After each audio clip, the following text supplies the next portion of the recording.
Well, hi everyone. Bodie and Ken here Back at the at Ark. it again, yeah. Back at it again. Yeah. We promised people that we would look at a few more of the exhibits here associated with our, what we call the fifth Answers book. That's right. The Flood of Flood Evidence. of Evidence. Flood of Yep. Evidence. There it is. So as notifications go out, we always like to just talk until we're able I'm to having make that sure problem. that people are on board and people are watching. But the Flood of Evidence, actually the Answers books, these Answers books 1, 2, 3, and 4 are the biggest selling creation apologetics books in the world.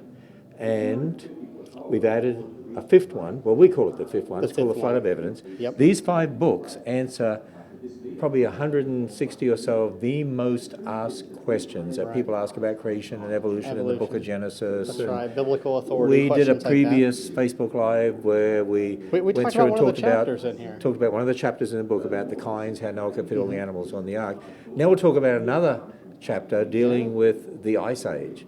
Yeah. People often ask, do creationists believe in an Ice Age? Do you believe in an Ice Age? Yeah, I do. I think there was an ice age. It was triggered by the flood of Noah's day. So you Now, don't believe in Ice Ages? That's correct. Now, see, that's one of the significant things. In the secular world, they have a multitude of ice ages that go back, ages and ages and ages. I don't know how far back they actually go in their worldview. But, we do have one major ice age. Of course, there was advances and retreats and so forth, even with that ice age.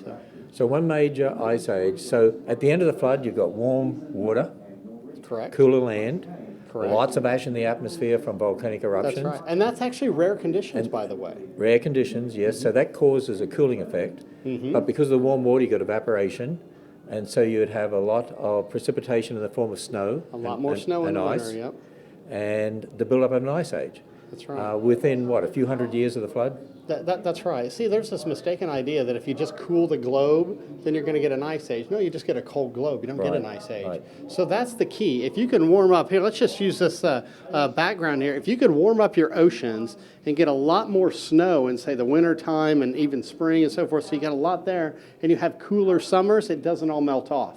So you're left with some so that the next year it continues to build. So that's what this exhibit explains to people. Yeah. Warmer oceans at the start of the flood, massive fishes. Now, why formed would there be warmer in the oceans? seafloor? Well, because the split up of the continents. That's right.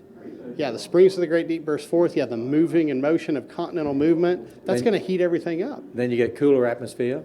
That's correct. And why would it be cooler? Because of all the volcanic ash. volcanic ash. And we've observed that even with more modern volcanoes, even back in the 1800s, big volcanoes have gone off. And what it does is it leaves particulates up in the upper atmosphere, some dioxins and things like that. And what that does, that actually reflects more of the sunlight back, and it actually cools the globe significantly. And that adds to greater snowfall. That's exactly right. Which means, if you think about it, if the flood generated the Ice Age, and the Ice Age built up to a glacial maximum, those big glaciers, within 700 years of the flood, and then as things settle down, the Ice Age is going to recede, correct?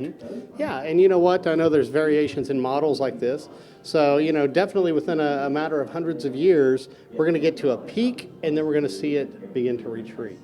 So climate change has really been significant because of the flood. Oh, yeah. Well, the flood itself was a big climate change event. And then the end of the Ice Age. The That's Ice right. Age and then the ending That's of the right. Ice Age. And ever since then, actually, Yeah. didn't God promise Noah after the flood that seasons would continue? That's right. That's day and Genesis night- 8:22, Day and yeah. night continue. And so we're not... Winter and summer, day and Winter, night, summer, day seed and time night. and harvest. So we shall don't not have cease. we don't have to worry about that ceasing to happen. That's right. So long as the earth endures, that's not going to cease. So we don't have to worry about it, being a catastrophic climate change. And here's the thing that I don't understand, Bodie, and that is when you actually do some research, you find out, didn't they used to believe that the Sahara Desert was very fertile once? Well, that's right. In fact, as you start looking underneath a lot of that sand, and they see evidence of, forests and things like that. But wait a minute. Today we have the secularists blaming humans and cars That's and right. coal-fired power stations and so on for climate change, and yet there must have been some drastic climate change in the past when we didn't have cars and, That's and right. coal-fired power stations. That's right. Well, after the flood, because of all this extra precipitation, the world should have been fairly lush. So yeah, and then you have the ice age, it triggers everything, but that's constantly changing. And we see evidence of that even in Scripture. Think of Abraham. Abraham went down to Egypt. Why? Because of a massive famine. We saw the same sort of thing, in Joseph's day, where a famine that went for, about 7 years or so. So climate change is real. It really is. And we have a basis for it. We have a model for it based on biblical truth. But that means for people who believe in millions of years, when there's a little change in climate, they probably think it takes millions of years for it to change back. Well, Is that's that right? what happens. Yeah. Think of their history, their timeline. They're assuming things are uniform, and that's called uniformitarianism back in the past. So they're assuming that all along here, the temperatures really haven't changed much, really hasn't changed. Now they see slight fluctuations, and they're like, oh no, what'd we do? Yeah. It's because of the worldview. But we've had fluctuations. That's and right. We've had big fluctuations That's right. and little fluctuations. Yeah, that's right. Think of the flood, the ice age. Yeah, and, it's interesting. we still see I some notice of that. if there's a hurricane that hits somewhere in America, or they call them cyclones, or Right. they called other things in other Yeah, countries. that's right. But suddenly, the younger generation, they don't realize that there have been times in the past when there's been bigger hurricanes, and That's right. it just Huge depends on where they hit. And now we have a lot more population, and Right. and so population centers. Right, we, can flood, we may see a lot more damage, Right. because we have a lot more stuff built nowadays. And, we and they have build a more lot of stuff people. on places that flood. And That's right, That sort of that's thing. right. So in the Answers Book 5, and it's Yeah. called The Flood A of Flood of Evidence.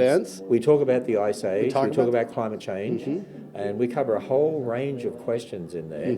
And so let's just walk through here Walk a little through bit this more. exhibit here? There's an exhibit here about the Ice Age animals, the animals Yeah. that lived during the Ice Age, Yep. different species, right? Yep. Hey, notice of how elephants and so on. how reptiles like dinosaurs and things were not thriving in the ice age. It makes sense why their numbers were reduced, and things like mammals thrived and really Mammals took thrive, over. Yeah, because those that are reptiles. That's right, cold-blooded. Cold-blooded. They don't do so They're not well. going to do so well in the Ice Age. That would make sense, wouldn't it? Yeah. And so maybe a lot of those dinosaurs in those areas became extinct pretty Yeah, quickly. their numbers may well have been significantly down. Of course, we have a lot of dragon legends and things like that, which the word dragon is really the word that you would have called a dinosaur back in the old days. But, it makes sense, hey, a lot of these dragon legends ended with a dragon getting killed, so people were probably involved Hey, too. during the Ice Age, ocean levels would have been lowered That's exactly right. when we had a glacial maximum, Yep. and there would have been land bridges in various places. Yeah, here, zoom up to this picture. I want to show everybody, kind of make a little bit better understanding here. In an ice age, you take a lot of water out of the ocean and you put it on land. And what that does is that actually lowers your ocean level, and that exposes land bridges. This is probably the famous one between Russia and Alaska, but you could potentially have gone all the way out to places like Cuba, all the way out to Japan and out to England. And that could places like enable that, animals and people to actually to be able to move to fill other different places. parts of the earth fairly quick, yeah. So as we go around here, this is an interesting one here, the Lost Squadron. Yeah. Well, you talked about this in the Can-Ham Bill 9 debate. That came up in the Bill 9 debate, Yeah. that's true. In 1942, 6 P-38 fighter planes and 2 B-17 bombers were forced to land on the ice in Greenland. They basically ran out of Yeah, fuel. they ran out of fuel. And they were abandoned. 40 years later, they had a search to try to find them. And it took them a long Yeah, they time had to to, yeah, find they had them. to use some advanced radar to find them. But when they found them, they found that they were, 3 miles from the original location, 250 feet down. Yeah. There's a model we have here explaining that. 250 feet down in the Now, this ice. isn't 250 layers of ice. This is 250 This feet is of layers. 250 feet. These bombers landed in 1942, right? Correct? And then they found those bombers About 40 years 40 later. years later. So you're talking in the 1980s. Wait a minute. Doesn't it take millions of years for all that ice to accumulate, Bodie? Well, that's what we're taught there. We're taught that each one of these little bitty layers in here, each one is an annual layer, as if, every March 1st it starts a new layer or something. But that's actually not the case. What we see, we tend to see these layers form a multitude of times even within the same storm. where you get ice, snow, and it doesn't take millions of years. You can see a multitude of these layers form even in 1 year. Because this topic came up in the Bill Nye debate, we actually have Bill Nye here on video because the Bill Nye debate was Ark video, too, didn't he? and he came to the Ark, and so we have Bill Nye here, and I talk about that particular topic and explain this, that ice can be laid down very, very quickly. What was his response? How did he respond to that sort of thing? Was he? He always ignores the evidence. That's what he does. Yeah, he just wants to hold on to the world. Yeah, he holds on to his worldview. You know, Because he'd accuse me of ignoring the evidence, but I'm saying, no, we don't, because the evidence actually confirms what the Bible says. Yeah. So anyway, we cover these sorts of topics at the Ark, at the Creation Museum, but in our books. And the flood of evidence, which is, we're calling it Answers Book 5. These are the 4 Answers books here. The biggest selling... Do we have them in order today? Yeah, let's make sure we got them in order. Yeah, we do have them in order. Good. Look at that. Somebody didn't like me not having them in order last time. Let me make them nice and even for you. Okay. Answers Book 1, 2, 3, 4, and Answers Book 5, we would say, is the Flood of Evidence book.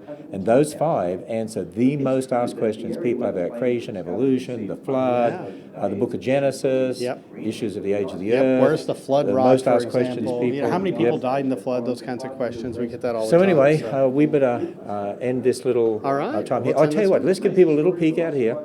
Across from us here, we're on the 3rd deck actually, and right across from us here is Noah's living quarters, which is spectacular. But you can stand here and get a look down to the stern end. I love doing this before people show up because, when everybody gets here, it's so packed. That's why I like to do these Facebook noisy, Lives early and get down here before people are allowed in and before they get up here. And that way we can show everyone the place. And then down the end, well, we're looking down towards the bow end, but there's a massive big exhibit down there dealing with searching for truth. It's a presentation of the gospel, actually, in a very unique and special way. So we've been talking about the Flood of Evidence book, and this is our 2nd Facebook Live that we've done, and we're going to do a 3rd one. The 3rd one we should do on flood legends. What do you think? Yeah, and the shape of the Ark. That's a good one. Yeah, we can talk about the shape of the Ark with that. Why do we have the Ark shaped the way we do here at the Ark Encounter? That's right. A lot of people ask about that. A lot of people ask that question, So we'll talk about that then. Okay, with that, we'll see you next time. All right, blessings.